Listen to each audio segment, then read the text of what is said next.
أشرف الأنبياء والمرسلين وعلى آله الطيبين الطاهرين المعصومين ولعنة الله على أعدائهم أجمعين.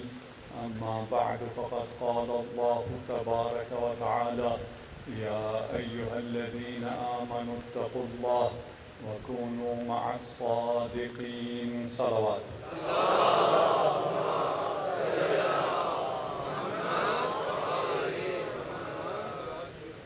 خدا ہم سب عزاداروں کی اس عبادت کو اپنی بارگاہ میں قبول منظور فرمائے.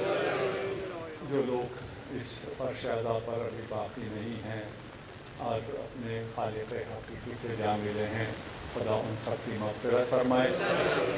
اپنی عبادت کی قبولیت کے لیے اور قلوب کی نورانیت کے لیے بر محمد و آل محمد صلوات.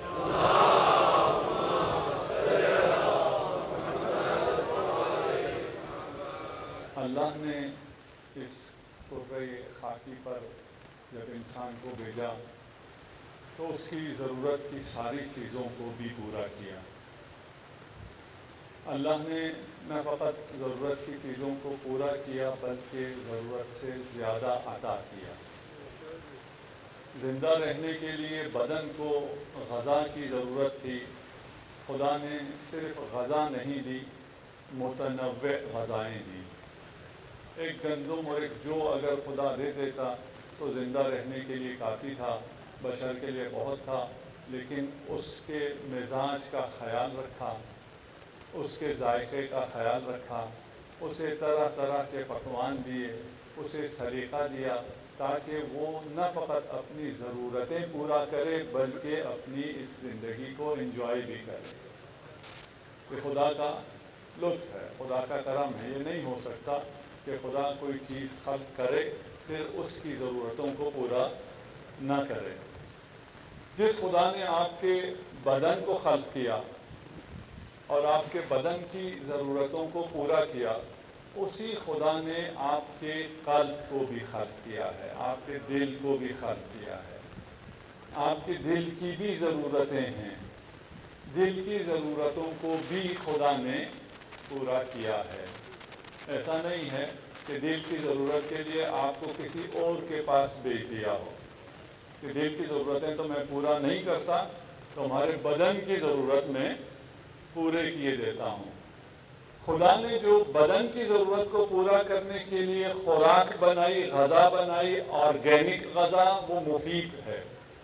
لیکن جب انسانوں نے اس میں انٹرفیئر کرنا شروع کیا اور اسے انڈسٹریلائز کیا اور انڈسٹریل غذا فوڈ بننا شروع ہوئی اور فوڈ انڈسٹری وجود میں آئی تو یہ غذا نہ فقط مفید نہ رہی، مضر بھی ہو گئی. ہے وہی غذا، یہ سمجھ میں ہم سب کو آتا ہے، لیکن نہ جانے کیا کرتے ہیں کہ ہمارے بچوں کو وہی جو غذا پسند آتی ہے جو مفید نہیں ہوتی. اس میں یہ میرے لیے خود بھی ایک مسٹری ہے. مجھے لگتا ہے کبھی کبھار آرگینک مفید غذاؤں کو یہ جو سٹیکرز لگا کے جو برانڈ چل رہے ہیں بچوں کو کھلا دیں تو شاید بچے کھا جائیں. آرگینک غذا بھی ہے اور باقی جنک فوڈز بھی ہیں. اگر آپ آرگینک غذا کھائیں گے آپ کے بدن کے لیے مفید ہے. ہمارے بزرگ الحمدللہ جو اتنے تنومند ہیں اور ابھی تک ایکٹیو ہیں، اس کی وجہ یہ ہے کہ انہوں نے آرگینک غذائیں کھائی. اور ہمارا حال آگے ان کی عمر میں جا کے کیا ہونے والا ہے خدا کرے ہم بھی واپس آ رہے ہیں. اب بشریت واپس آرگینک کی طرف جا رہی ہے. آپ کی روح کی ضرورت، آپ کے قلب کی ضرورت، آپ کے دل کی ضرورت انٹرٹینمنٹ ہے. انٹرٹینمنٹ، تفریح دل کی ضرورت ہے. ایسا نہیں ہے کہ تفریح کرنا غیر اسلامی ہے، غیر الہی ہے. نہیں، یہ الہی کام ہے. یہ خدا کو بہت پسند ہے. احادیث میں ہے کہ آپ طبیعت میں نکل جایا کریں. جناب سیدہ فاطمہ تو زہرا سلام اللہ علیہا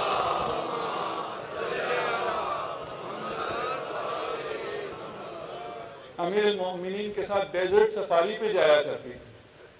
یہ ہمیں نہیں بتایا جاتا. تفریح کے لیے جاتے تھے، ڈیزرٹ سفاری کے لیے جاتے تھے، باغات میں جاتے تھے. میلہ میں بیان کروں گا، وہ حدیثی بیان کروں گا، جب رسالت مآب اور امیر المومنین باغات کی سیر کو نکلے اسی دنیا میں تفریح بھی دو طرح کی ہیں. ایک آرگینک تفریح ہے، وہ تفریح جو خدا نے آپ کے لیے بنائی ہے، جس سے آپ کا، جیسے آرگینک فوڈ سے آپ کا بدن صحت مند تر ہوتا ہے، اسی طرح آرگینک تفریح سے خدا نے جو تفریح بنائی ہے اس سے آپ کا دل زیادہ خوش ہوتا ہے. اور دوسری تفریح پھر انڈسٹریل تفریح ہے. یہ فلم انڈسٹری بنی ہوئی ہے، پتہ نہیں سانگ انڈسٹری بنی ہوئی، کون سی انڈسٹریز بنی ہوئی ہیں جو بلینز آف ڈالرز کا بزنس کرتی ہیں، جن کا کام آپ کو خوش کرنا ہے. اور ہم نے بھی انٹرٹینمنٹ کو آؤٹ سورس کر رکھا ہے کہ اگر ہم نے خوش ہونا ہے تو پھر وہی ہمیں خوش کریں گے. وہ آپ کو خوش نہیں کر سکتے. جیسے جنک فوڈ آپ کو توانائی نہیں دے سکتا ہے، آپ کو غذائیت نہیں دے سکتا. اتنی بڑی بڑی جو انڈسٹری ہے، کمپنیز ہیں فوڈ کی، یہ سب کے سب دھوکہ دے رہی ہیں، انسان کو نقصان پہنچا رہی ہیں. انٹرٹینمنٹ کو، خوش کرنے کو اردو میں مطرب کہتے ہیں. طرب، اگر آپ نے لفظ سنا ہو. یہ لفظ انٹرٹینمنٹ کا لفظ بھی اچھے معنوں میں استعمال نہیں ہوتا، سنتے ساتھ ہی برا معنی سمجھ میں آتا ہے.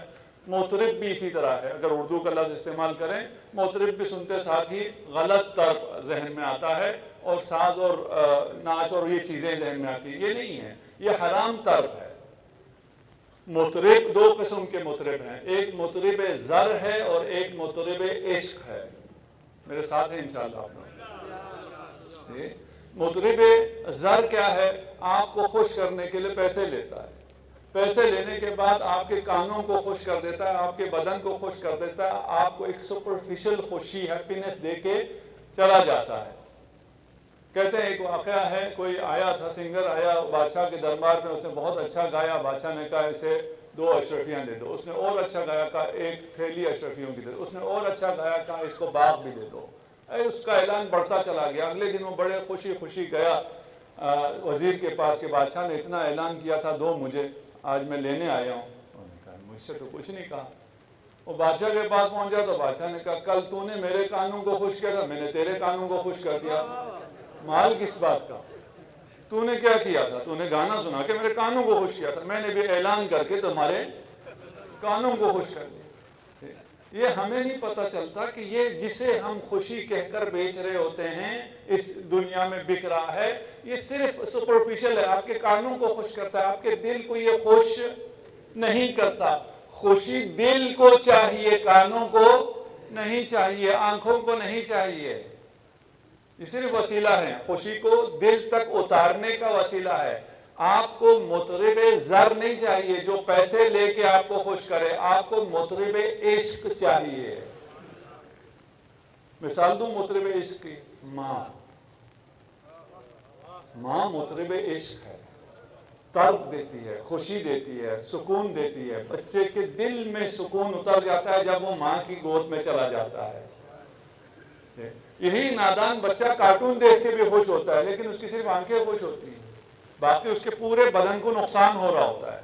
ینگ ایج میں کارٹون نہ دکھایا کریں بچوں کو، اس کی پوری شخصیت کو نقصان پہنچ رہا ہوتا ہے. اس کی آنکھوں کو اچھا لگ رہا ہوتا ہے. لیکن ماں کے آغوش میں جائیں تو اس کے بدن کا ہر سیل مطمئن ہو جاتا ہے، اس لیے کہ اس کا قلب مطمئن ہو جاتا ہے، اس کا قلب خوشیوں سے بھر جاتا ہے. یہ ماں یہ طرب، یہ خوشی، یہ سکون اپنے بچے کو کیوں دیتی ہے؟ اپنے بچے کو اپنے بچے کے عشق میں دیتی ہے. اس لیے وہ اپنے نیند قربان کرتی ہے، اپنا آرام قربان کرتی ہے. یہ مطرب عشق کی پہلی مثال ہے. حقیقی مطربان عشق شہدائے کربلا ہے،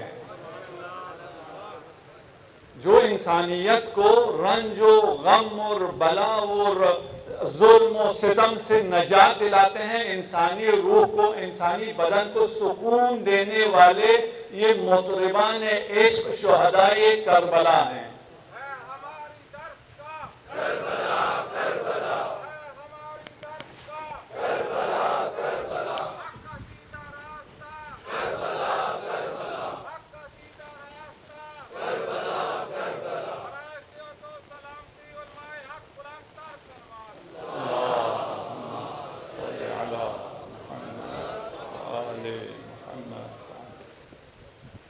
اس لیے کہ ماں کس کے عشق میں یہ قربانی دے رہی ہوتی ہے؟ بچے کے عشق میں، بچے کی محبت میں یہ نیند کی قربانی دے رہی ہوتی ہے، اور بہت سی قربانیاں جو ماں دیتی ہے.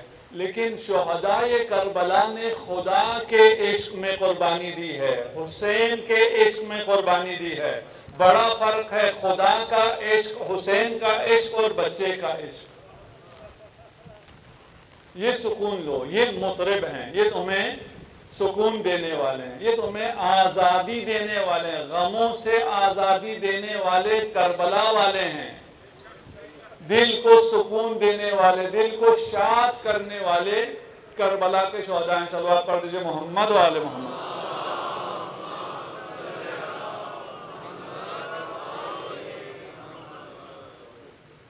پہچاننا ضروری ہے، لوگوں کو پہچاننا ضروری ہے، کون آپ کو خوشی دے رہا ہے، کون آپ کو خوشی نہیں دے رہا، کون آپ کے ساتھ ہمدرد ہے، کون آپ کے ساتھ ہمدرد نہیں ہے، کون آپ کا درد سمجھتا ہے، کون آپ کا درد نہیں سمجھتا، کون آپ کو سمجھتا ہے، کون آپ کو نہیں سمجھتا. یہ سب ضروری ہے. عبداللہ ابن عمر امیر المومنین کی بیعت نہیں کی تھی، یزید کی بیعت کرنے کے لیے حاکم مدینہ کے پاس رات کے وقت میں پہنچ گیا. ہر کسی کا اپنا اپنا نصیب. والی یہ مدینہ نے کہا، وہ کھانے پینے میں مصروف تھا، نہ جانے حلال کھا رہا تھا حرام کھا رہا تھا. اس نے کہا میرے ہاتھ ابھی مصروف ہیں، پاؤں آگے کر دیے، میرے پاؤں پر بیعت کرو. عبداللہ ابن عمر آ کر امام حسین علیہ السلام سے کہتا ہے کہ مجھے یہ خوف ہے کہ آپ کربلا نہ جائیے، اس لیے کہ آپ کے چاند جیسے چہرے پر کہیں تلواروں کے زخم نہ آ جائیں، مجھے اس بات کا خوف ہے. امام نے ارشاد فرمایا اف لک ولکلامک، اف ہو تم پر اور تیرے کلام پر. تیرا دل، ہمارا موضوع دل ہے، تیرا دل میرے چہرے پر تو جل رہا ہے، دین خدا پر نہیں جلتا. یعنی تو میرے چہرے پر بھی تیرا دل نہیں جل رہا. اگر کوئی حسین کا نام لیتا ہو اور دین پر عمل نہ کرتا ہو تو حسین کا جواب اس کے لیے بھی یہی ہے جو حسین نے عبداللہ ابن عمر کو دیا ہے. اف لک ولکلامک، تیرا دل اس پہ جل رہا ہے کہ میرا چہرہ تلواروں سے کہیں زخمی نہ ہو جائے. دیکھ نہیں رہے کہ دین کا بدن زخمی ہے. امام جعفر صادق علیہ السلام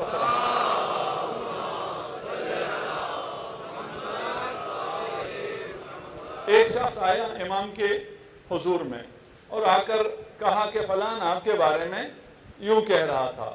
اچھا، یہ ہماری پریکٹیکل لائف میں ہم سب کے ساتھ ہوتا ہے، کم و بیش ہم سب اس معاملے میں بڑے کمزور پائے جاتے ہیں. نہ جانے کیوں، مجھے نہیں پتا، لیکن یہ کمزوری بہت چھوٹے بڑے بہت لوگوں میں دیکھی ہے کہ اگر کوئی آ کے بتاتا ہے کہ فلان آپ کے بارے میں یہ کہہ رہا تھا تو ہمیں وہ کہنے والا بڑا ہمدرد لگتا ہے کہ یہ میرا وفادار ہے، یہ میرا ساتھی ہے، یہ مجھ سے وفادار ہے، باقی ٹھیک نہیں ہے. جب اس نے آ کر امام سے کہا کہ فلانی آپ کے بارے میں یہ کہہ رہا تھا، امام نے کہا خاموش.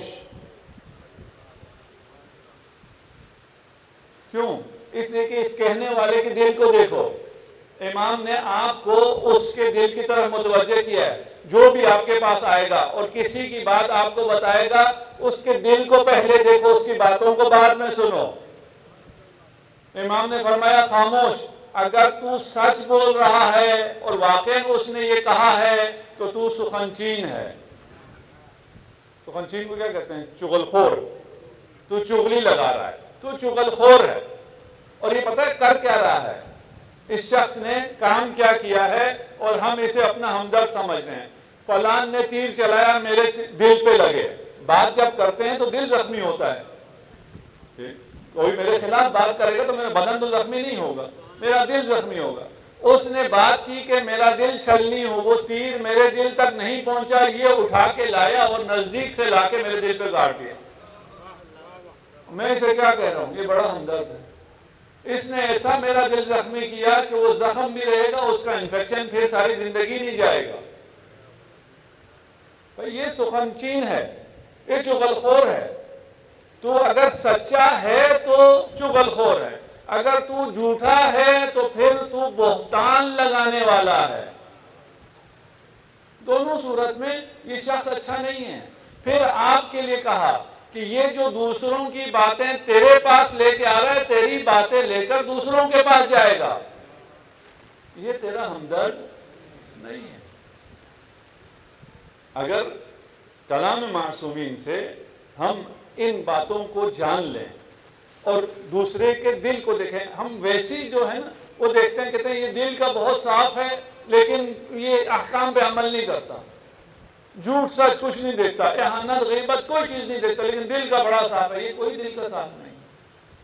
دل اس کا صاف ہے جو صادق آل محمد کے احکامات مانتا ہے. جو امام کے احکامات نہیں مانتا اور کہتا ہے دل میرا صاف ہے، وہ جھوٹ بولتا ہے. کوئی دل کسی کا دل اگر صاف ہو تو وہ دل علی کا ہوگا. صاف دل وہ دل ہے جو علی کی اتباع کرتا ہو. اور بڑا مشکل ہے دل کا صاف کرنا. عمل کا صاف کرنا آسان ہے، دل کا صاف کرنا مشکل ہے. ایک نامحرم کو حجاب کرنا بہت آسان ہے، لیکن دل سے کسی کی طرف توجہ نہ ہونا یہ بڑا مشکل کام ہے. آسان کام نہ کر کے مشکل کام کا دعویٰ کرتے رہیں کہ ہمارا تو دل صاف ہے، ہم تو دل سے کرتے ہیں، نماز بھی ہم دل سے پڑھتے ہیں، پتہ نہیں حجاب بھی ہم دل سے کرتے ہیں، عدل بھی ہم دل سے. نہیں بھائی، دل سے نہیں کرنا ہے، عمل سے کرنا ہے. عمل کس کا عمل؟ اس کا جس کا دل صاف ہو، جس کا دل پاک ہو. دل کی پاکی اور دل کی طہارت کی نشانی کیا ہے؟ اگر وہ دل علی کا ہے تو پاک ہے، وَإِلَّا ناپاک ہے.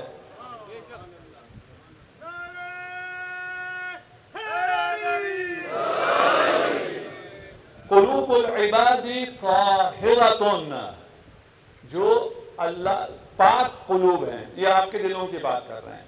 یہ جو پاک دل ہیں یہ موضع نظر اللہ، پاک دلوں پر اللہ نگاہ ڈالتا ہے. سب سے بڑی دھمکی پتہ کیا ہے اللہ کی؟ میں تمہیں نہیں دیکھوں گا. یہ ابھی تو سمجھ میں نہیں آتا نا کہ اللہ کی نہ دیکھنے سے کیا ہوتا ہے. قیامت کے دن پتہ چلے گا جب اللہ کی نظر کرم نہ ہو تو پھر کیا ہوتا ہے. سب سے بڑی دھمکی اور سب سے بڑی خوشخبری کیا ہے؟ کہ مومن کے دل پر اللہ کی نگاہ ہے. پھر اس دل میں غم ہے؟ کوئی غم نہیں. اللہ کا کرم ہے، اللہ کی نگاہ ہے. اذا احب اللہ عبدا رزقہ قلبا سلیما، اگر خدا کسی عبد سے محبت کرے، اگر دیکھنا ہو کہ خدا مجھ سے محبت کرتا ہے یا نہیں کرتا، دیکھو میرا دل سلیم ہے یا نہیں ہے. سلیم غمناک کو بھی کہتے ہیں. میرے دل میں کوئی حزن ہے یا نہیں ہے. اگر حزن نہیں ہے، یہ وہ حزن ہے جو شادی کے ساتھ ہے، خوشی کے ساتھ ہے. اس حزن کی وجہ سے ڈپریشن نہیں آتا. یہ فرق بہت دقیق فرق ہیں. اب ہمارے پاس زیادہ وقت نہیں ہے اور مجلس کا یہ ماحول بھی نہیں ہے کہ ہم ان تمام باریکیوں کو سمجھا سکیں، لیکن آپ سمجھتے ہیں الحمدللہ. محزون ہونے کا مطلب یہ نہیں کہ وہ ڈپریشن میں ہے، وہ ڈپریس ہے. جو قلب خدا کو پسند ہے، جو عبد خدا کو پسند ہے، اس کے قلب کو سلیم کرتا ہے. جو قلب سلیم ہوتا ہے اس میں حزن ہوتا ہے. جس قلب میں حزن ہوتا ہے اس پر خدا کی نظر ہوتی ہے. اگر پوری امت میں، حدیث کا میں ترجمہ کر رہا ہوں، اگر پوری امت میں ایک قلب محزون ہو، اللہ اس پوری امت پر اپنی رحمتوں کا نزول فرماتا ہے.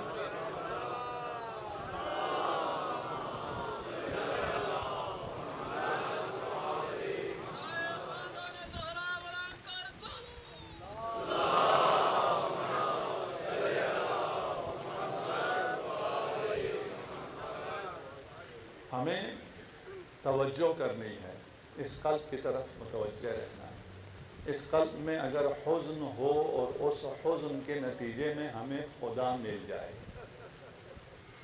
اس قلب میں اگر درد ہو، اس درد کے نتیجے میں ہمیں اگر کربلا مل جائے، اس قلب میں اگر خوشی ہو، نشاط ہو، اور اس نشاط کے وجہ سے ہمیں علی مرتضیٰ مل جائے، ہمارا سارا محور، سارا سب کچھ اہل بیت عملاً بھی ہونا چاہیے۔ عملاً ہم کیسے کریں؟ ہم اپنے دل کو اہل بیت کے حوالے کرتے ہیں۔ تم اہل بیت سے کہیں آپ جیسا چاہتے ہیں میرا دل ویسا ہے، میری کوئی بات ہے ہی نہیں، میری طرف سے کوئی کیوں نہیں ہے، کیسے نہیں ہے، کب نہیں ہے۔ جانتے ہو عباس کیوں عباس بنے؟ شجاع تھے، سپاہ سالار تھے، عباس کا کام لڑنا تھا، جنگ کرنا تھا، لیکن جنگ کی اجازت نہ ملی۔ کس کی اجازت ملی؟ عباس خیمے لگاؤ، حاضر سیدی و مولائی، حکم آپ کا، حکم کی تعمیل کرنی ہے۔ عباس یہ نہیں کہتے خیمے لگانا تو میرا کام نہیں ہے، خیمے تو کوئی بھی لگائے گا، عباس پانی لے کر آؤ، لڑنا نہیں ہے۔ ان لہذا السیف لیوم آخر، جب امام حسن مجتبیٰ کو دفن نہیں ہونے دیا تو عباس نے قبضے تلوار پر ہاتھ رکھا، امام نے عباس کے شانے پہ ہاتھ رکھ کر کہا ان لہذا السیف لیوم آخر، یہ تلوار کسی اور دن کے لیے ہے، اپنے دل پر کنٹرول رکھو، امام کی اطاعت کرو۔ چھوٹی چھوٹی باتوں سے، اطاعت کا آغاز چھوٹی چھوٹی باتوں سے ہے۔ اگر چھوٹی چھوٹی باتوں میں اطاعت نہیں کرتے ہیں تو پھر بڑی باتوں کا جب وقت آئے گا تو اطاعت کا مرحلہ گزر چکا ہوگا۔ یہ چھوٹی چھوٹی باتیں، یہ چھوٹے چھوٹے قدم ہیں، یہ مشکل نہیں ہے۔ اگر آپ دل اللہ کے حوالے کرتے ہیں، قلب سلیم کرتے ہیں جس میں خالصتاً للہ ہے، دل میں خدا کے علاوہ اور کچھ بھی نہیں ہے، اگر اللہ کے حوالے کر دیں پھر آپ کی زندگی اللہ خود ادارہ کرتا ہے۔ آپ کی سیاست، آپ کی معیشت، آپ کا اٹھنا بیٹھنا، تمام چیزیں، آپ کی نفقت عبادات، آپ کے نماز نہیں، آپ کا سب کچھ خدا کے حوالے ہے۔ خدا نے ضمانت دے رکھی ہے کہ قلب مجھے تو دو، دل میرے حوالے تو کرو، اور اگر دل حوالے کر دیا تو خدا کیسے تمہارا خیال رکھے گا، کیسے تم سے محبت کرے گا۔ اس کی صرف ادنا سی مثال، یعنی کیونکہ مثال بہت بڑی ہے میں کم پیش کروں، ادنا بے ایمانہ، کہ محبت جو رسالت مآب کو علی مرتضیٰ سے تھی، وہ لازوال محبت، وہ عشق کیوں تھا؟ اس لیے کہ علی نے اپنا دل قلب سلیم بنا کر خدا کے حوالے کیا، خدا نے وہ قلب محمد کے حوالے کیا، محمد نے علی کو اتنا نوازا، اتنی محبت دی، اتنا عشق دیا، کوئی تصور نہیں کر سکتا۔ جانتے ہیں جب امیر المومنین کہیں چلے جاتے، کسی سفر پہ، کسی کام پہ، بھیجنا پڑتا، یمن بھیجنا پڑا، مکہ بھیجنا پڑا، حکم الہی سے بھیجنا پڑا، اس تفصیل میں نہیں جا رہا، رسول کی دعا تبدیل ہو جاتی تھی۔ رسول کی دعا کیا ہوتی؟ یا اللہ مجھے اتنی زندگی دے کہ ایک دفعہ اور علی کا دیدار کر سکوں۔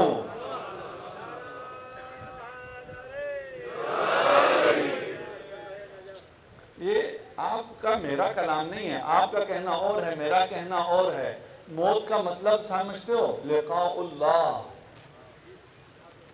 موت کا مطلب لقاء اللہ نہیں کھول پاؤں گا میں، جو سمجھ رہے ہیں ان کے لیے اشارات ہیں صرف۔ رسالت مآب لقاء اللہ کو ترک کر کے کہہ رہے ہیں میری تمنا علی کو دیکھنا ہے، دیدار علی ابن ابی طالب ہے۔ چین نہیں، علی کہاں ہے، علی کہاں ہے؟ دن رات میں 2 سیشنز، 2 دفعہ رسالت مآب کے ساتھ علی کی خصوصی نشست ہوتی تھی۔ ساری زندگی جب سب ہوتے تھے تب بھی مخاطب علی ہوتا تھا۔ قرآن نے جتنا یا ایھا المؤمنین کہا ہے، یہ تو ہم علی کے طفیل اس میں شامل ہو گئے ہیں۔ حقیقت میں علی مخاطب ہے۔ دن میں 2 دفعہ الگ سے نشست ہوتی تھی، ایک رات میں اور ایک صبح سحر کے وقت۔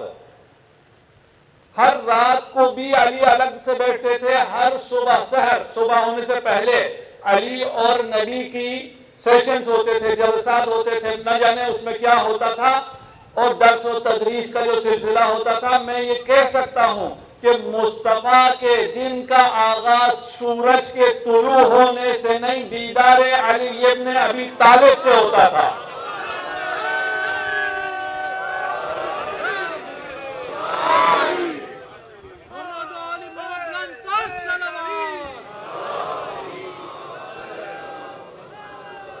یا رسول اللہ، یا علی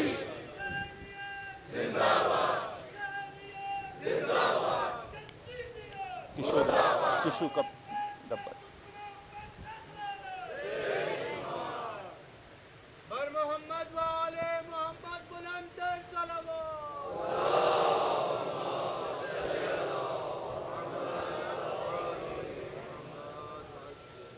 ام سلمہ ام المؤمنین،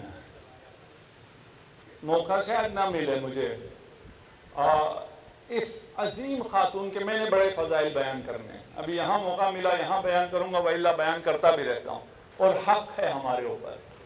یہ امین رسول اللہ ہے، امینت امیر المؤمنین ہے، امینت امام حسین علیہ السلام ہے، کم ہستی نہیں ہے. اور یہ بہت سے راز جو اوروں نے بیان نہیں کیے، ام سلمہ نے ہم تک پہنچائے ہیں. ام سلمہ ارشاد فرماتی ہیں کہ اکثر علی تشریف لاتے تھے رات کو سیشن الگ ہے اور سحر کا سیشن الگ ہے. تشریف لاتے تھے، ایک دن تشریف لائے، رات بہت گزر گئی، میں بار بار آ کر پوچھتی تھی اب مجھے اجازت ہے آنے کی، اب مجھے اجازت ہے. رسول خدا فرماتے تھے نہیں، ابھی اجازت نہیں ہے. اس وقت حجرے ہوا کرتے تھے، بڑے گھر نہیں ہوتے تھے. اور حجرے سے نکلنے کا مطلب یہ نہیں کہ آپ ڈرائنگ روم میں بیٹھ کے کوئی ٹی وی دیکھنا شروع کر دیں. حجرے سے نکلنے کا مطلب صحن ہے، رات کی تاریکی ہے. ام سلمہ ارشاد فرماتی ہیں کہ پھر سحر کا وقت جب قریب ہوا تو پھر میں گئی، میں نے کہا یا رسول اللہ اب تو آذان قریب ہے، اب میں آ سکتی ہوں؟ فرمایا آؤ، لیکن میں تم سے اس لیے میں نے تمہیں اجازت نہیں دی کہ ابھی جبرائیل میرے دائیں طرف بیٹھا ہوا تھا، علی ابن ابی میرے بائیں طرف بیٹھا ہوا تھا. خدا کا حکم تھا جو وحی نازل ہو رہی ہے، جیسے نازل ہو رہی ہے اسی وقت علی ابن ابی طالب کو تعلیم دو.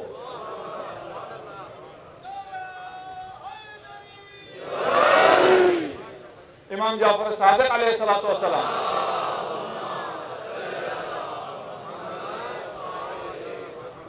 یہ ہیں بہت، میں مختصر گزر رہا ہوں، بہت زیادہ عمیق ہیں. کاش اسے کوئی سمجھے، کاش ان کو کوئی بتائے، انہیں کوئی تحلیل کرے.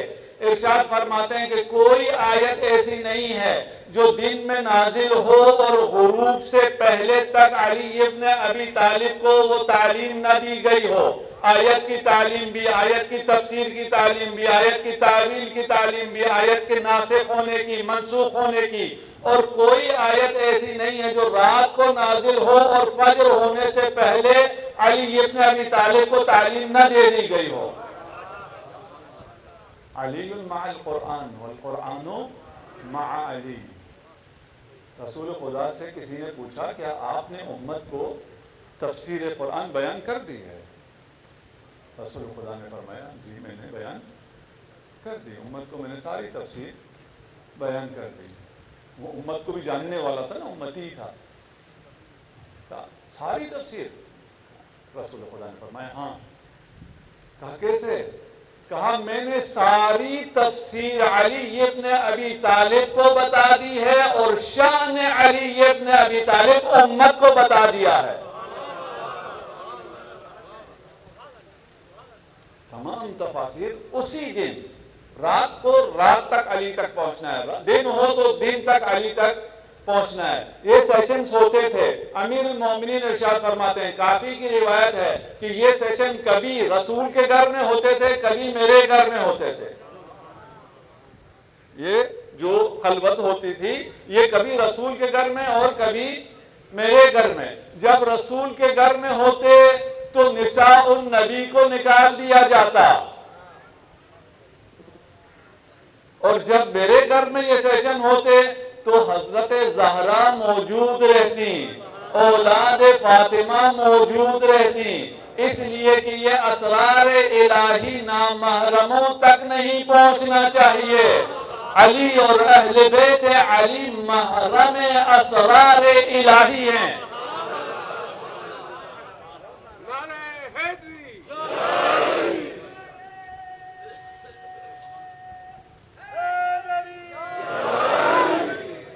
برائے صحت و سلامتی علماء حق بلند تر صلوات۔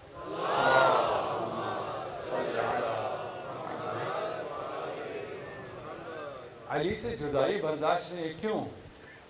اس لیے کہ دل ایک ہے، یہ دو نہیں، یہ نفس رسول ہے۔ علی جب مریض ہو گئے، آپ کے لیے بھی کہہ رہا ہوں، اگر آپ کو کوئی مریض ہو تو اس کے لیے کیسے دعا کرنی ہے، ابھی رسول آپ کو سکھا رہے ہیں۔ اس سے ہم نے ساری زندگی کے ہر قدم کے لیے درس لینے میں، سب تو بیان نہیں کر سکتا، ہر کسی کا اپنی اپنی سچویشن سے، اسے صرف فضائل سمجھ کر نہ سنیے، یہ آپ کے لیے درس زندگی ہے، یہ صرف فضائل نہیں ہے۔ جب امیر المومنین مریض ہو گئے ہیں اور جنگ میں بہت زیادہ زخم آ گئے ہیں، امیر المومنین نے دعا کی کہ یا اللہ اگر اس زخموں سے میری موت لکھی ہے تو میری موت کو آسان فرما۔ رسول خدا پر کتنا سنگین تھا، کہا یا علی یہ دعا نہ کریں، اپنے ہاتھ بلند کیے اور کہا یا اللہ علی کو شفاء عاجل عنایت فرما۔ ہم انشاءاللہ، مجھے کل بھی کہا کہ مریضوں کے لیے دعا کم ہوتی ہے، میں آخر میں کوشش تو کرتا ہوں خدا تمام مریضان اسلام کو شفاء عاجل عنایت فرما، مخصوصاً مریضان جو آپ لوگوں کے پیش نظر مریض ہیں، حضار کے مریض ہیں، انہیں شفاء عاجل عنایت فرما، اور جو مرحوم ہیں انہیں ان کی مغفرت فرما۔ صلوات پڑھ دیجیے محمد و آل محمد۔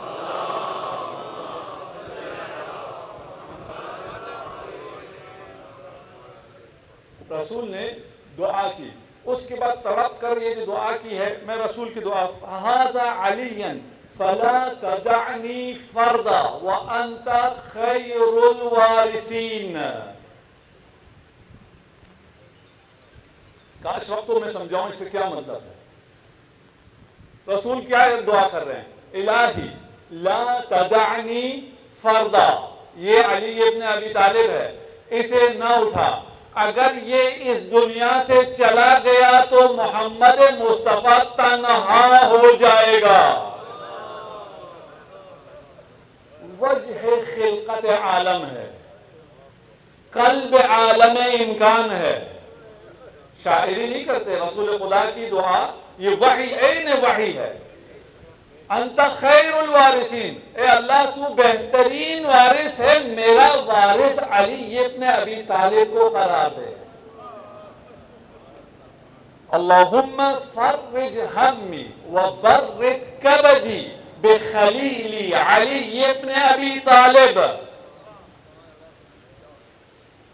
اے اللہ میرے غموں کو علی سے دور کر دے، میرے دل کو علی سے ٹھنڈک دے۔ برد کبدی بخلیلی علی ابن ابی طالب۔ نہ میری اردو اتنی اچھی ہے، نہ اردو میں یہ کوئی طاقت ہے کہ عربی کو اور وہ بھی کلام رسول کو ترجمہ کر سکے۔ رسول کے دل کی ٹھنڈک علی ابن ابی طالب۔ صلوات پڑھ دے محمد و آل محمد۔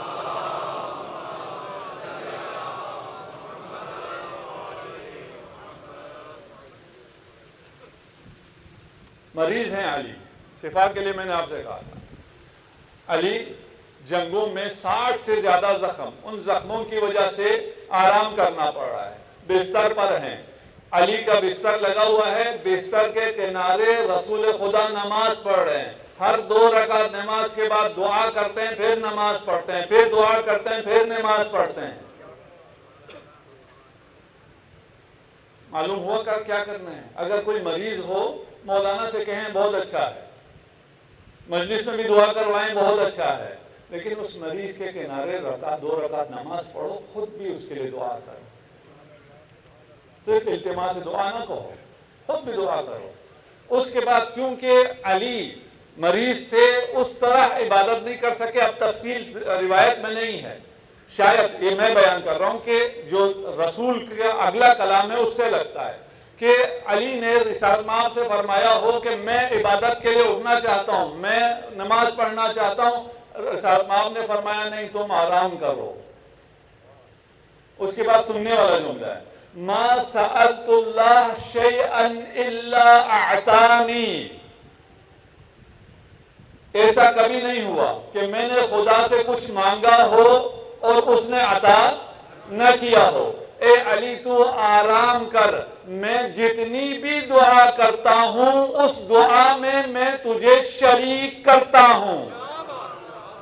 ما سألت اللہ شیئا الا سألتہ لک، میں نے آج تک خدا سے ایسا کچھ مانگا ہی نہیں ہے جو تیرے لیے نہ مانگا ہو۔ یعنی یا علی تو آرام کر، محمد مصطفیٰ جو دعا کر رہا ہے وہ تیری دعا ہے۔ یہ قلب ایک ہونے سے ہے نا، یہ دل ایک ہونے سے ہے، یہ کم چیزیں نہیں ہیں، اسے سمجھنا آسان نہیں ہے۔ میں نے کہا تھا امیر المؤمنین اور رسالت مآب تفریح کے لیے گئے ہوئے تھے، باغات دیکھ رہے تھے تو رسول خدا سے فرمایا ما اجمل ھذا البستان، یہ باغ کتنا خوبصورت ہے۔ رسول خدا نے فرمایا یا علی جنت میں تیرا باغ اس سے زیادہ خوبصورت ہے۔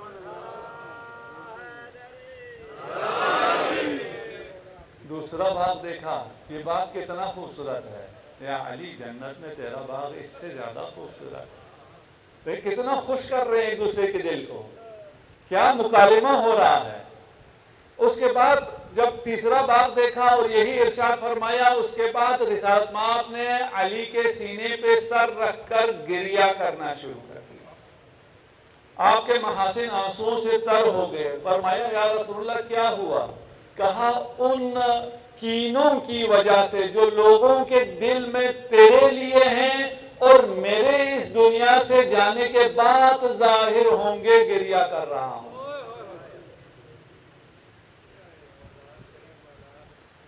کتنا درد ہے رسول خدا، کتنے فضائل بیان کرتے تھے۔ یا علی انت اول من يدخل الجنہ، سب سے پہلے جنت میں امیر المؤمنین داخل ہوں۔ اچھا ابھی باہر بھی لوگ سن رہے ہیں، آپ نے سبحان اللہ کہا، بعض کہیں گے یہ شیعہ پھر شروع ہو گئے، یہ ادھر ادھر کی باتیں کرتے ہیں۔ تو یہ اعتراض صرف ہم پہ نہیں ہے، وہیں محفل میں ابو دجاجہ کھڑے ہوئے، انہوں نے کہا رسول اللہ یہ بات صحیح نہیں ہے، اس لیے کہ میں نے خود آپ سے سنا ہے کہ کوئی نبی جنت میں داخل نہیں ہوگا الا ان کے سب سے پہلے میں محمد مصطفیٰ داخل ہوں گا، اور کوئی امت جنت میں نہیں جائے گی جب تک میری امت جنت میں نہ چلی جائے۔ یہ آپ نے خود فرمایا، رسالت مآب نے فرمایا کہ بالکل ٹھیک ہے، وہ پہلا شخص جو جنت میں جائے گا وہ میں ہوں، لیکن میرے جنت میں جانے کا پروٹوکول کیا ہے؟ میں جنت میں کیسے جاؤں گا؟ میں جب جنت میں جاؤں گا تمہیں پہلے یہ بھی بتا رکھا ہے، کیا کروں تم یہ بھول جاتے ہو کہ لیوائے حمد کا پھریرا ہوگا، لیوائے حمد علی کے ہاتھ میں ہوگا۔ میں نے خدا سے 2 دعائیں کی ہیں، یہ 2 دعائیں خدا نے قبول کی ہیں۔ پہلی دعا یہ ہے کہ یا خدا علی کو میرا علمدار بنا، دنیا میں بھی اور آخرت میں بھی۔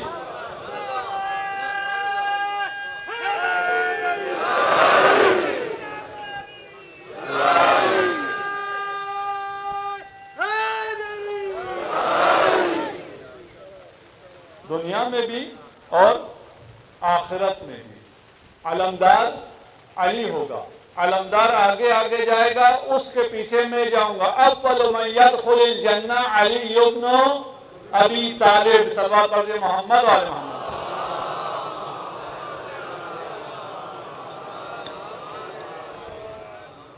اچھا یہاں تک آپ لوگوں نے سنا ہوا ہے۔ اس کے بعد اگر کوئی شخص ہو کسی شخص کو یہ بتا دیا جائے مجمع میں آپ کسی کی تعریف کریں اس کا سینہ کتنا کڑ جائے گا، وہ کتنا غرور میں آ جائے گا.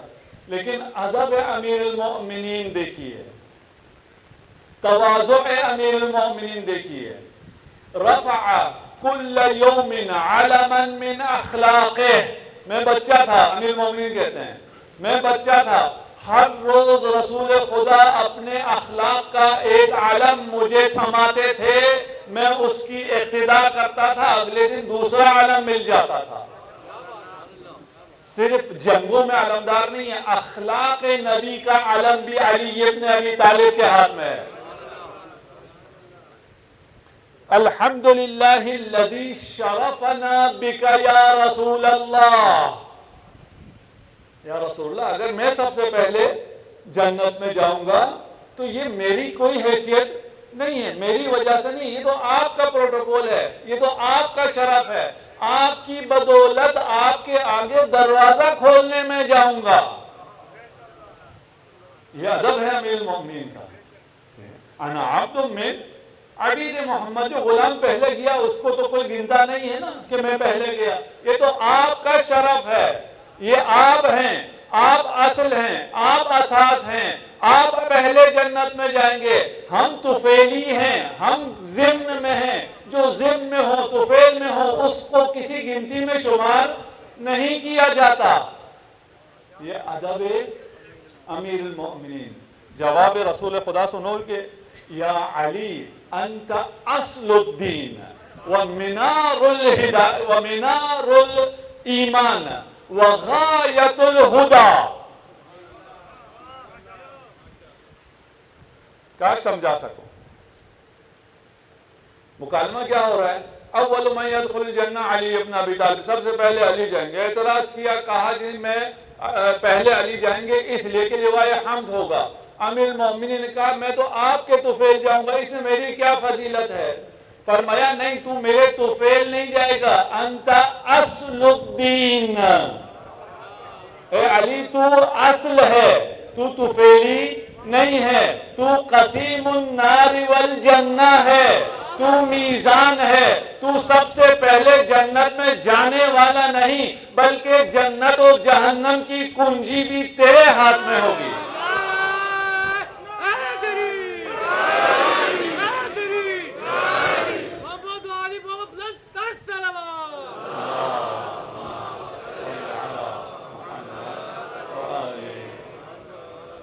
جانتے رسول خدا نے کیا ارشاد فرمایا؟ اس جملے کو میں مکمل کرتا ہوں. رسول خدا ارشاد فرماتے ہیں اگر مجھے خوف نہ ہوتا کہ میری امت بھی اس طرح جس طرح عیسائیوں نے غلو کیا ہے غلو نہ کرتی تو پھر میں فضائل علی ابن ابی طالب بیان کرتا. یعنی یہ جتنا بیان کیا ہے یہ تو ابھی بیان ہوا ہی نہیں ہے، اور اگر میں فضائل بیان کرتا تو میرے یہ امتی، یہ لوگ جو ابھی علی کے مقابلے میں آ رہے ہیں، علی سے حسد کر رہے ہیں، یہ علی کے خاک پاک کو اپنی آنکھوں کا سرما بناتے. اگر میں بیان کرتا، اگر میں علی کے فضائل بیان کرتا تو علی کے آب وضو کو کوئی زمین پہ گرنے نہ دیتا. مولا اس سے زیادہ اور کیا بیان کریں گے؟ ہم یہ بیان کرتے ہیں لوگ مشکل میں آ جاتے ہیں. یہ کیا رسول نے ارشاد فرمایا یا علی انت اصل الدین. علی تو طفیلی نہیں ہے، تو اصل دین ہے، تو فرع بھی نہیں ہے، تو اصل دین ہے. جنت میں جو بھی جائے گا تیری ولایت سے جائے گا. جو بھی اس پوری کرے خاکی پر نبی بنا ہے اسے نبوت نہیں ملی جب تک اس نے تیری ولایت کا اقرار نہیں کیا.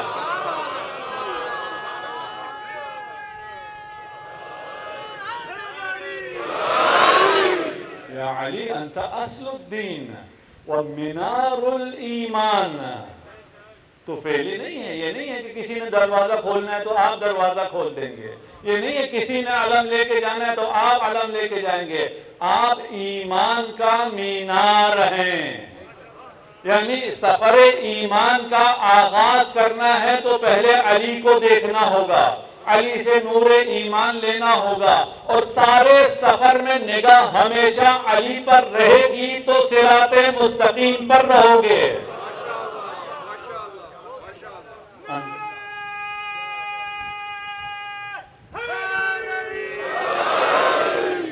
انت منار الایمان، تو ایمان کا منارہ ہے۔ یہ نہیں ہے کہ پہلا شخص جو تو جنت میں داخل ہوا وہ تو ہے، نہیں، آخری شخص بھی جو جنت میں داخل ہوگا تب داخل ہوگا جب اس کے دل میں تیری محبت ہوگی۔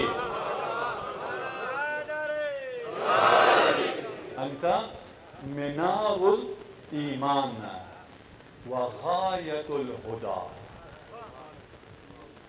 میں کیسے سمجھا سکتا ہوں یہ کیا ہے؟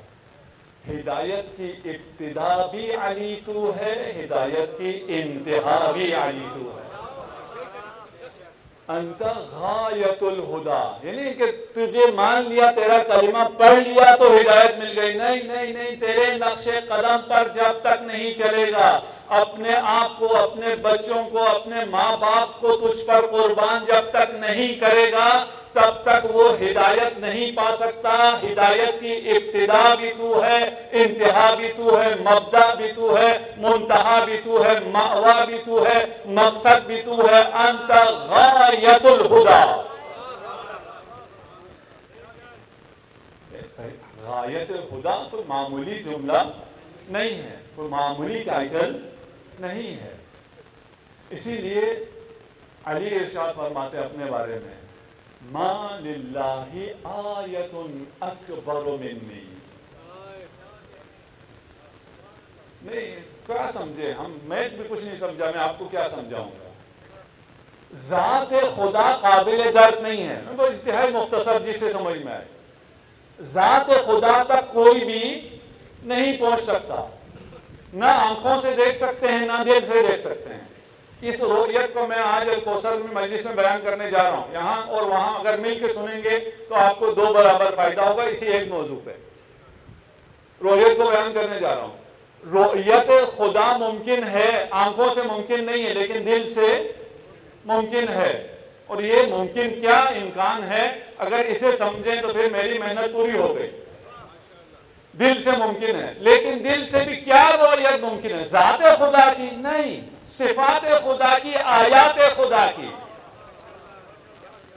اگر پہنچا سکا ہوں، جو خدا صرف اپنی صفات اور آیات سے پہچانا جاتا ہے، اس خدا کے لیے علی کہہ رہا ہے کہ اللہ کی مجھ سے بڑی کوئی آیت نہیں ہے، انا آیت اللہ العظمی، میں اللہ کی سب سے بڑی نشانی ہوں۔ مکالمہ یاد ہے کہاں ہے؟ اول من يدخل الجنہ علی ابن ابی طالب۔ اعتراض کیا، رسول نے جواب دیا، علی نے جواب دیا، رسول نے کہا کہ انت اصل الدین ومنار الایمان وغایت الہدی۔ اس کے بعد جو جملہ ہے، یہ نہیں کہ تو کسی وجہ سے کوئی کھولنے والا تو ہوگا، کوئی پرچم اٹھانے والا تو ہوگا، سب سے پہلے کوئی جانے والا تو ہوگا تو وہ ہے، نہیں۔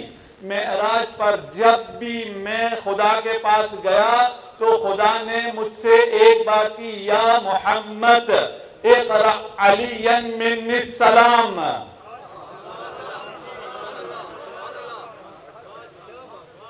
جب بھی معراج پر گیا تو خدا کیا کہتا تھا؟ خدا کہتا تھا اے محمد علی کو میرا سلام دینا۔ جانتے اس کا مطلب کیا ہے؟ رسالت مآب یہاں کیوں کہہ رہے ہیں؟ یہاں اس لیے ارشاد فرما رہے ہیں اے علی تو جو سب سے پہلے جنت میں جائے گا، اس لیے نہیں ہے کہ جنت تیری مشتاق ہے، خالق جنت تیرا مشتاق ہے۔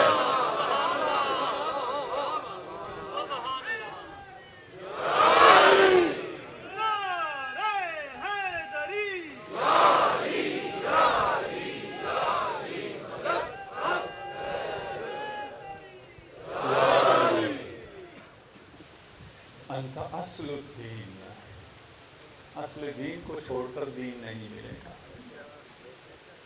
ومنار الایمان، ایمان چاہیے تو علی کے چہرے کو دیکھنا ہوگا، علی کا ذکر کرنا ہوگا۔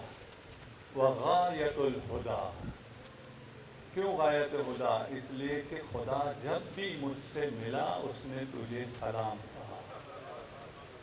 آیت اللہ وحید خراسانی بڑی خدمات ہیں عزاداری کے لیے، مخصوصاً ایام فاطمیہ کے احیاء کے لیے اس مرد مجاہد کی بڑی خدمات ہیں۔ ان سے میں نے خود یہ 2 اشعار سنے۔ دو معراج بودم ز جاں آفرین، یکی در سما دیگری در زمین۔ 2 معراج ہیں، ایک آسمان پر دوسری زمین پر۔ یکی در سما با ہمیں خاتمہ، سما میں جو تھا وہاں کوئی بھی نہیں ہے، دیگری در زمین در خانہ فاطمہ۔ جب بھی معراج، ایک معراج 2 معراج نہیں ہے، معراج صرف آسمانوں میں نہیں ہے، معراج لقاء کا نام ہے، وہ کہیں بھی ہو سکتا ہے، اللہ آسمانوں میں تو نہیں ہے۔ جب بھی ملاقات، جب بھی خدا سے حبیب خدا ملے ہیں، پہلا سلام علی کو دیا ہے، اور پھر کہا یا محمد میرا یہ سلام علی تک بھی پہنچانا اور علی والوں کو بھی بتانا میں نے علی کو سلام دیا۔ خدا کرے کہ ہماری زندگیاں علی کے مطابق ہوں، ہم بھی اسی طرح محمد مصطفیٰ کے جانثار بنے جس طرح علی مرتضیٰ، ہم بھی اپنا دل اسی طرح محمد مصطفیٰ کے حوالے کر دیں جس طرح علی مرتضیٰ نے کیا ہے۔ علی اور اولاد علی کے بڑے احسانات ہیں۔ آج جس کا ذکر کرنا ہے، مصائب اب ٹائم آ گیا، خدا آپ کو کربلا کی زیارت نصیب فرمائے۔ جو لوگ جا چکے ہیں انہیں بار بار یہ زیارت نصیب فرمائے، اور جو جوان نہیں گئے ہیں وہ آج یہ فیصلہ کر لیں، یہ ارادہ کر لیں، میں نے کچھ بھی ہو زیارت حسین ابن علی پہ جانا ہے۔ خدا اس 40 پہ آپ کو یہ زیارت نصیب فرمائے۔ جانتے ہو جب آپ زیارت پہ جاتے ہیں تو ایک زیارت ہے جہاں اذن دخول نہیں ہے۔ آپ مشہد جائیں یا جس بھی امام کی بارگاہ میں جائیں وہاں پہلے اذن دخول پڑھنا پڑتا ہے، لیکن سید الشہداء کے درگاہ پہ اذن دخول نہیں ہے۔ آپ کو جاتے ساتھ ہی مولا استقبال کرتے ہیں، اور آپ کے استقبال کے لیے حر کو کھڑا رکھا ہے وہاں، حبیب وہاں امام کے دروازے پر موجود ہیں، حبیب آپ کا استقبال کرتے ہیں۔ جو بھی جاتا ہے مختلف راستوں سے جا سکتے ہیں، لیکن جو اہل دل ہیں وہ اسی راستے سے جاتے ہیں جہاں پہلے حبیب آتا ہے۔ جانتے ہو ایک عالم کیا کہتے ہیں؟ وہ کہتے ہیں جب میں مولا کی زری تھامتا ہوں مجھے حیا آتی ہے کہ میں مولا سے کچھ مانگوں۔ جس حسین نے اپنا سب کچھ دے دیا ہو، جس نے اپنا عباس دے دیا ہو، اپنا علی اکبر دے دیا ہو، اپنا علی اصغر دے دیا ہو، اس سے جا کے میں کیا مانگوں؟ وہاں جالی کو تھام کے سکون مل جاتا ہے، کچھ بھی نہیں مانگتا، لیکن جو مانگنا ہوتا ہے مانگے بھی کہاں سے؟ وہیں سے تو مانگنا ہے۔ آ کے حور سے کہتا ہے، آ کے حبیب سے کہتا ہوں کہ حبیب مجھے دوبارہ آنا ہے، مولا سے اذن لینا، حبیب مجھے فلاں پریشانی ہے۔ جانتے ہو حبیب نے رسول خدا کو بھی درد کیا، علی مرتضیٰ کے ساتھ بھی جنگیں لڑی ہیں، فاطمہ الزہرا سلام اللہ علیہا سے احادیث سنی ہیں، امام حسن مجتبی کے ساتھ وقت گزارا ہے، امام حسین کے ساتھ کربلا میں شہید ہوئے ہیں۔ ایک عالم نے حبیب کو خواب میں دیکھا اور کہا حبیب آپ کے دل میں تو کوئی تمنا باقی نہ رہی ہو، آپ نے تو جو تمنا کی ساری پوری ہو گئی۔ حبیب نے کہا ایک تمنا باقی رہ گئی۔ کہا حبیب وہ کیا؟ کہا میں پہلے شہید ہو گیا، میں حسین پر رویا نہیں ہوں، میری تمنا ہے میں حسین پر گریا کرتا۔ ہم 10 بستہ حبیب سے عرض کریں گے حبیب آپ کی نیابت میں حسین پر ہم گریا کر رہے ہیں، آپ حسین تک ہمارا سلام پہنچا دیجئے۔ اپنی قدر پہچانو، خط آتا ہے من حسین ابن علی الى رجل فقیہ حبیب ابن مظاہر. حسین ابن علی کی طرف سے خط آیا ہے. بیوی نے زوجہ نے پوچھا, کہا امام کا خط آیا ہے, مشکل حالات تھے, کہا کیا کرو گے, کہا سوچ رہا ہوں. زوجہ نے چادر سر پر رکھی. اجرکم علی اللہ. بس مختصر کر دیے میں نے. حبیب چلے, اپنا گھوڑا غلام کے ساتھ بھیجا. شہر کے باہر غلام انتظار میں ہے. حبیب کو پہنچنے میں دیر ہوتی ہے. غلام گھوڑے سے کہہ رہا ہے, اے گھوڑے, اے اسب باوفا, بے تابی نہ کر. اگر آقا نہ آئے حسین کی نصرت کے لیے میں خود جاؤں گا. حبیب نے کہا, مولا حسین تو کتنا مظلوم ہو گیا ہے. یہ غلام بھی تیری نصرت کی باتیں کر رہے ہیں. جب اس کربلا میں جہاں جو لشکر آتا تھا, زینب پوچھتی تھی آنے والا لشکر کس کا ہے, کہتے یہ لشکر اشقیاء کا لشکر ہے. اس طرف کوئی لشکر نہ آتا تھا. جب حبیب آئے اور زینب نے سنا, زینب نے فضہ کو بھیجا, کہا حبیب کو میرا سلام کہہ دینا. فضہ آئی, حبیب شہزادی سلام کہہ رہی ہے. حبیب نے سر پیٹا, غش کھا کر گر گئے. اللہ رے, میری شہزادی پر یہ دن بھی آ گئے, ایک غلام کو سلام کہہ رہی.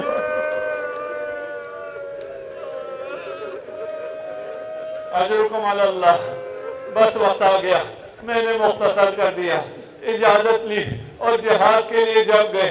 حبیب جب کربلا آئے تو کمر جھکی ہوئی تھی, لیکن جب جنگ کے لیے جا رہے تھے تو سینہ اکڑا ہوا تھا اور رجز پڑھتے ہوئے جا رہے تھے. مجھے بوڑھا نہ سمجھنا, میں ابھی حسین کی زیارت کر کے آ رہا ہوں. حبیب نے داد شجاعت دی. حبیب نے اپنا آخری سلام دیا. حسین عقاب کی مانند پہنچے, لیکن دوست کے لیے دوست کا لاشا اٹھانا آسان نہیں ہے. عباس نے بڑھ کر لاشا اٹھایا. میں عرض کروں گا, مولا دوست کا لاشا اٹھانا پھر بھی آسان ہے, جب بھائی کا لاشا اٹھانا ہوگا کنارے القمہ شانے کٹا کر ابا.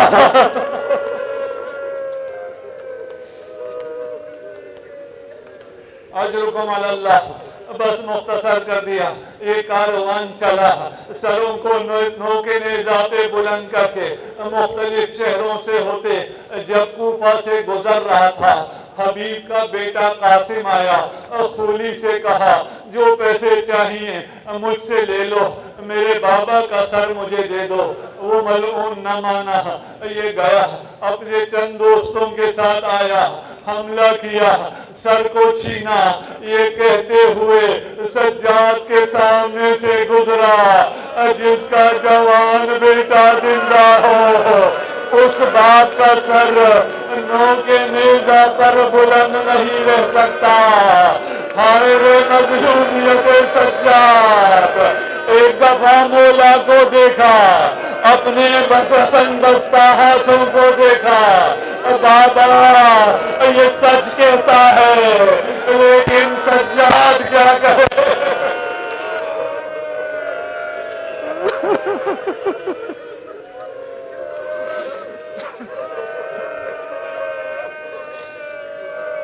سيعلم الذين ظلموا أي منقلب ينقلبون. إنا لله وإنا إليه راجعون. خدایا ہماری خلیل عبادت کو اپنی بارگاہ میں قبول منظور فرما.